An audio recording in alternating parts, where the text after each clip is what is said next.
So that's good afternoon, everybody.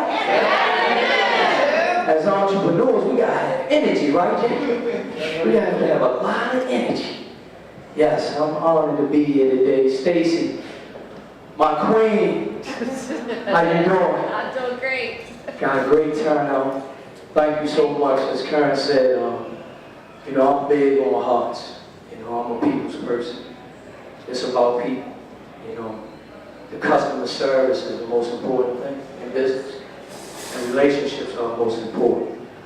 So for Stacy to gather people together to exercise their gifts, it says a lot about you, sweetheart, because that's what it's about. And we have to come together and help each other elevate. I'm just going to give you a little background about myself and tell you about some things that I had to go through to get to the point where I am today. And also encourage you all to continue to move forward in what God has given you the great gift to do, based on your expertise and your crafts. I'm a Baltimore native. I'm an only child. My father was a Marine, a Vietnam vet, and a warden in the prison. I grew up in Baltimore City. It was tough during the early 80s when there was a lot of the drugs and a lot of stuff that was going on. A lot of my friends, I had 3 of my best friends get killed in front of me. A lot of my friends got in trouble. But I had 2 remarkable parents who took the time with me. They didn't talk at me, they talked to me. And that's what I try to tell young people all the time. And I try to tell older folk. We have to talk to people. We have to learn people. Sometimes when people are different, we don't take the time to get to know them and learn. My 2 beautiful children right here that's CJ, how you doing, C? And Yanni. That's my daughter and my son. I have another daughter as well. I just wanted to really speak to them because it goes back to my parents taking time with me. You know, they were in the home to raise me.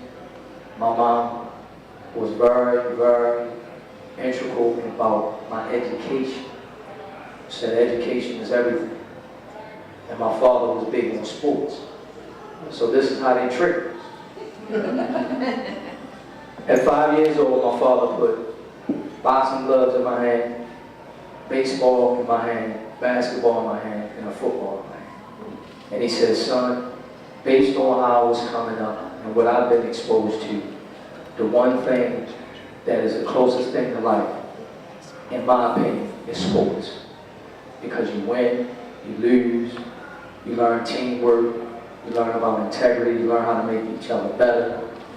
All those different characteristics you learn and it helps you throughout life. So he said, son, that's why I put sports in your life. So then my mom was like, well, he's not going to just be playing sports all day. What's going to be about his education? So my father would get me sports magazines. He would get me the Sports Almanac, Sports Illustrated, Ring Magazine. And he said, I need you to read these books. And that's going to help you with your education. So those same words that are in those magazines that you love, then it'll transfer over into your education. So my mom made sure that no matter what was going on, I had to have good grades. So I went through school. I graduated from City College High School in Baltimore. And then I went on to play college basketball in 2 small schools. One was Bowie State University, and the next one was University of District of Columbia. I got my degree in computer science. I had a lot of challenges growing up where made some mistakes. I broke my leg. Once I broke my leg, my scholarship got taken from me at Bowie State. So I had to go back and work. Started working at Rent-A-Center. And when I started working at Rent-A-Center, I had a tragedy happen. And I don't mind sharing this with you. In 1992, I was driving a company car at Rent-A-Center, and a little girl, she darted out the street. And I hit her.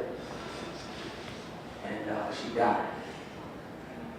And that was life-changing for me when I had had a little girl in my arms. She was an Indian girl. She was 10 years old at the time. And when the police came, they took me. And I just told them to lock me up and throw away the key. And they took me to, I guess I was getting indicted. And they dismissed it because a lot of people had witnesses there. And they said it was an accident. She just died across the street. But that was life-changing for me.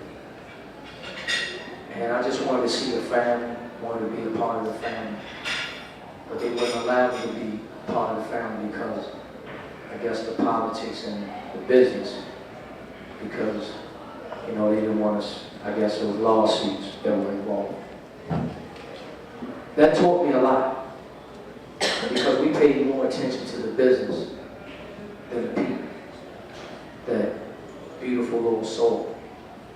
So I promised myself when I get an opportunity to elevate my life, that I would look at things a little bit different. I got another opportunity to go to college, wound up going to UDC. They never gave up on me. I graduated, got my degree in computer science. And then at this point, I'm 24, 25 years old. I'm living with my mom, my father. And I just went to the New York Knicks camp and we had a lockout. So being on there had a lockout, I had to go overseas to Greece, got released. And at this point, my parents were like, you gotta get a job. So I said, wow, what do? I go to PricewaterhouseCoopers. I get a job there. And this is something that I tell everybody about. You have to be comfortable in your skin and being different. So when I went to the job, I asked my supervisor, I said, please, sir, if you don't mind, I need 2.5 hours before I get started to work. And he said, what are you talking about, son? I said, I just need 2.5 hours. And he said, okay, go ahead. So what I did, I went on all 3 floors, and I introduced myself to every employee that was in that building. And I did that because I wanted to make sure that you get a chance to meet me before you make your perception of me. And that way we can have a harmonious working environment so you'll know my intentions are good for the business. In 3 months, the partner at Pricewaterhouse named Philip Bailey, he was accountant with Serena Williams, Shantae Moore, Michael Jordan, all those prominent people. And he seen something in me. He brought me into his office and he said, son, I heard you can play basketball. He said, you have a unique way about yourself. And I've been a partner and I worked my way up this ladder and I made some real good money. But if I had it my way, I would have went out and got my own business. He said, you're the kind of person that you know how to create environments rather than work up under environments. So I said, wow. So he said, son, I need you to resign and go pursue your basketball career. Create your own business. And then you can be in charge of your own and you can help lives and create change. When he said that, because I'm a great listener and I can see greatness in people and he's done it before I did, he obviously has a lot of experience if he's dealing with Michael Jordan and these kinds of people. So I resigned. 2 weeks. Went on, played in the USPL, went to the LA Summer League, played CBA, and the Globetrotter representative saw me. And it's so interesting about the saying, you never know who's watching.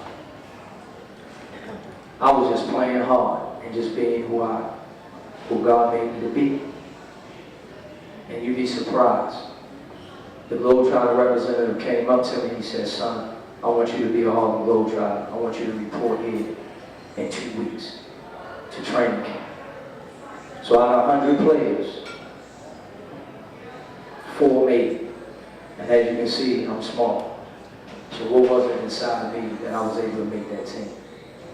My heart, my desire, and my not to quit attitude.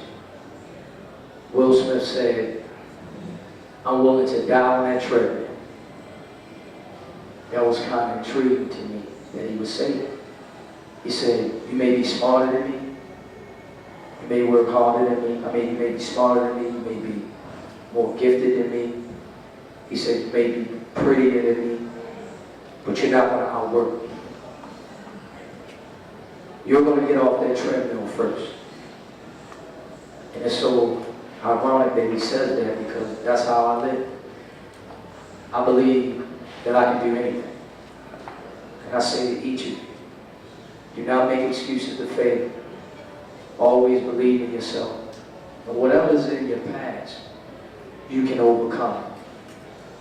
Because if God gives you another day, that means that it's another day for you to learn from what you went through so you can impact other people's lives.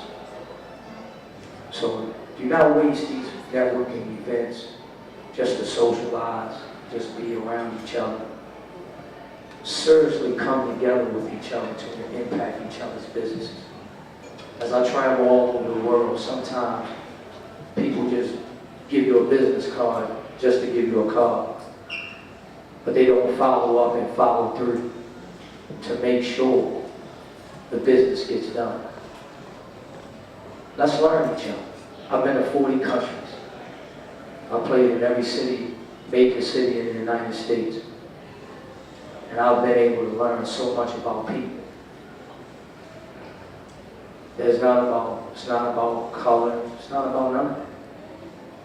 We all bleed the same. Our hearts pump the same. Our minds retain the same information, we just deal with it differently. We have to learn to grow and love each other. That's why I connected with Miss Stacy. It wasn't about her doing that DVD tape. It's about our heart. Great intentions. And when you have that in a person, you can always know that the truth will always prevail. We all will make mistakes. Let's not give up on each other because we make mistakes. Let's not give up on each other because we don't agree. I think not agreeing is healthy. It's just the way you say it. Because we all need to grow. So I just want to close out by saying, I love each of you. You may think that's just something I'm just saying, but anybody that knows it, that's the truth. Because I understand my place in this world is to give back and is to serve. So I'm going to do everything in my power to do that. So each of you, please think about what it is that you want to do with your business. In any way, current and the organization will help you. And hopefully if we call on you, you'll help us. We're trying to help young people see things a little bit different. There's a lot going on in this day and age. We pay more attention to this right here and our techie stuff than individuals. And we're the ones that control this. Too often, this is controlling us. So I think we need to get back to our people skills. And I'm not attacking anybody. I'm just saying, I'm really talking to myself. Because I was in the market one day, and I'm going to close out. I was in the market one day, and I'm on the phone. And the lady's so nice. Taking my stuff through the register. And I'm on the phone, and I'm talking to Karen, so it's Karen's fault. No, I'm just like, so I'm talking to Karen, and I'm like, yeah, we got to get this done, yeah. And I'm going, and she's like, sir, sir, sir, sir, sir. I said, I am so sorry. I apologize. I'm out of order. I need to throw this away, don't I? How dare I do that? So I want everybody to say, love it. Everybody say love it. Love it. Wow. Kids got more energy than the adults. Everybody say love it, real loud. Love it. You know why I say love it? Because everything that you do in life, you have to have love for it. You have to have a passion for it. That's what I try to tell young people. You can't like what you do. gotta love it. Everybody say learn. Learn. You gotta learn what you love. You gotta study. You gotta surround yourself around greatness. This is greatness right here. We all can learn from each other. Everybody say live it. Live it. Now we gotta live what we learn. You getting with me? You with me? What's your name? It's Nancy. Yes, yes. And then you have to lead it. Everybody say lead it. Lead it. Now you have to lead what you live, because everybody's looking at you now. Now you're the example set. So you love, you learn, you live, you lead. So keep that in mind. I hope what I said to you all was inspirational. You almost had me crying, you know, because of talking about the young lady, but I'm going to live through her. You know, she didn't pass away in vain. God has something for her. And I just hope and pray that I can be an impact in young people and others. I love y'all. I hope I said, did I take too much time? No, you're great. Oh. Any questions? Any questions, anybody? No, but I'm going to say something. If you guys, he's really a great giver. Keller Williams does one day a year, and I talked to you guys about it last time. In May, we do Red Day. He is out there on that basketball court teaching them kids, showing them kids, just like you did today with us. I mean, it was like 100 degrees. The kids needed water. We had to give them water bottles, but he's there. He's to support them. We do 6th Street at Branch. We do WOAMTEC. They're the lowest schools in Baltimore City that we give back to. We paint their schools. We do outside stuff, and he comes in to entertain. And it's so awesome. We have a DJ too. And really, thank God for you, because you were just an inspiration to those kids. Thank you so much.